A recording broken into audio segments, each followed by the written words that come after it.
Valga Valamudan, Valga Vayagam, may the whole world live healthily and prosperously. We are in the fourth video in this series. Today's topic is air. So, air is finer than fire. So, without food, that is, without earth energy, we can live for a few days. Without water, we can live for a few days. Without physical work, that is, fire energy, we can live for a few days. But without breathing, we cannot live for even moments. Right? So, breathing is very important, which we all, I assume we all do as far as we are alive. But there are a few things that we'll have to, take care, keep in mind. The first thing is 24 hours in a day, we should have access to fresh air. But unfortunately, in the present day, there is a lot of pollution from vehicles and factories and so many other pollution. So, in the present situation, how best we can do is what we'll have to keep in mind. The first and foremost thing is we are breathing, so that is fine. But along with that, we should also do few minutes, 5 to 10 minutes of deep breathing. So it's very simple. Just inhale, keep the air inside as much as possible, and then you exhale. Exhale very slowly. Right? So let's say if you're inhaling for 5 seconds, try to keep it as much as possible inside. And when you're releasing it, try to release it in 10 seconds. If you breathe it for 5 seconds, release for 10 seconds. Try to slow down in a steady space. So this is one of type of pranayama or breathing exercise. Right? So like this, there are many other breathing exercises also. You can do whichever you're comfortable, but at least this deep breathing is something that we should do. For the simple reason, every second, every cell in our body requires this air, requires this oxygen, right? So when we do deep breathing, so there's a better supply of oxygen that we are giving. So at least 5 minutes a day, we should do deep breathing.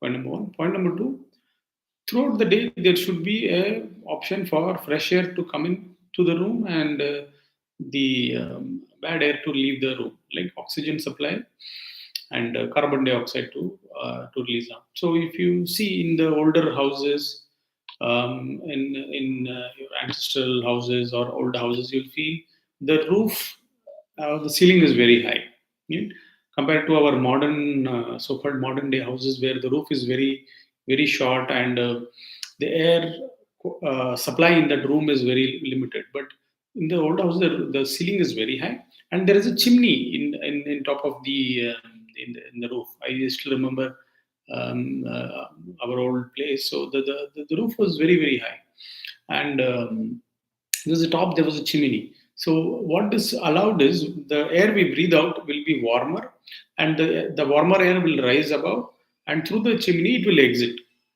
and through the windows and doors the fresh air will enter the house. And this is the air cycle that was established. So this we have to try and bring back in our present day also as much as possible. So presently, what is happening? We have smaller rooms, smaller roofs. On top of that, we sit in AC or a ceiling fan, right? So ceiling fan, what it does, it just rotates the air around. It's not going to bring fresh air, right?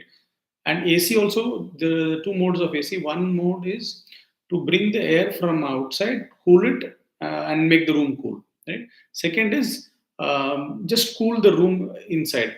So this is also not allowing the air circulation to happen. So both are harmful because it's trapping the air inside, and we are continuously rebreathing the same carbon dioxide that we released, right? So to help ourselves, if you can use a fan, in a hotter or warmer place, but make sure the fan is kept at lesser speed so that the unhealthy air escapes and not trapped inside the circulation of the fan. And AC, if you are using, use it in a mode where it brings air from outside and then cools. This will slightly increase your AC bill, but this is good. Otherwise, what will happen? We continuously breathing the same air, and So this is the second point. Third and most dangerous part is we close the rooms and all the windows, sleep inside a fan or an AC, and we keep mosquito coils and mosquito other repellents. If you see the mosquito repellent, the packet itself will say is poison or danger, right? Despite knowing that, we still keep that, right? So you may say, what? How to escape from mosquitoes? Use a mosquito net, right? Close the door before 5 windows, or have your windows, and in the windows you have the mesh so that mosquitoes don't enter. So think of alternative ways, because this poisonous gas released from the mosquito repellents are much more harmful, right? So it's more harmful than breathing the carbon dioxide trapped in the room, right? So throughout the day, make sure you are in a place where airflow is there, right? Windows are there or doors are there. At least try to make a small hole in the wall and have an exhaust fan. So exhaust fan will remove the air outside the room, right?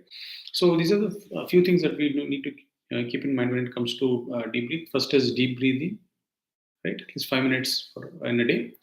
Second is make sure throughout the day there is ventilation in wherever you are there, home, office, car. If you're using AC, make sure it is in the mode where it takes the air from outside and then cools it. This will increase your electricity bill, but it is good for you in the long run, right? And if there is no ventilation possible, uh, your window opens directly to the next neighbor's wall, or there is no ventilation, at least have an exhaust fan, so that will try to have a better circulation of oxygen. So that's it with the respect of air. So this is going to be a short video. Shortly, we'll see about the fifth element, which is ether.